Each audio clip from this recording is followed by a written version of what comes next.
Welcome to History Adventuring. This is episode number 543.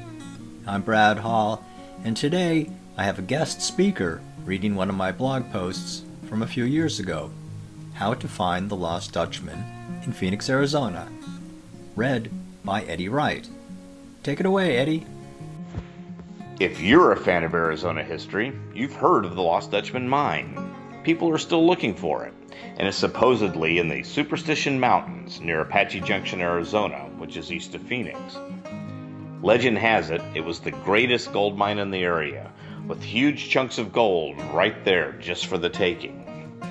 According to the story, the mine was discovered by a man named Jacob Waltz, who was born in 1808 and died in 1891. And whether his fabulous mine ever existed, no one knows.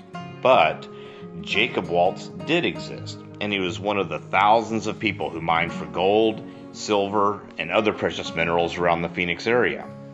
And since his mine was considered lost, it was named after what most people called him, the Dutchman. And the mine was called the Lost Dutchman Mine. So, Jacob has been called the Lost Dutchman. Of course, it was his mine that was lost, not himself, but that's the confusing way the language works.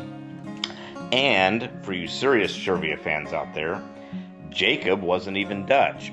He was German, or Deutsch. But, if you're not careful with pronunciation, Deutsch can easily sound like the word Dutch. So the name Dutch stuck. He was a Deutschman from Deutschland, which is Germany. The point here is that Jacob wasn't lost. He's right in Phoenix. Well, he's buried in Phoenix, in the Pioneer and Military Memorial Park at 13th Avenue and Jefferson. I was wandering around the memorial park today, and I was very impressed how neatly the volunteers keep the place. They are the Pioneers Cemetery Association, and they meet in that cool old house that you'll see there. Just go there and say, "I want to see the Lost Dutchman," and someone there will know what you mean. If you ask to see where Jacob Waltz is buried, they'll be more impressed. Or you can say that Brad sent you, but that probably won't impress them. And although many people claim it, there are no photos of him. And it stands to reason. He was just an ordinary man digging for gold in the Salt River Valley. And like all wise people who look for gold, he was very secretive. I can't imagine him ever going anywhere to have his picture taken. Nowadays, he probably wouldn't even use a cell phone.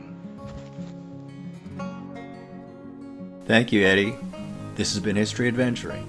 I'll talk to you later.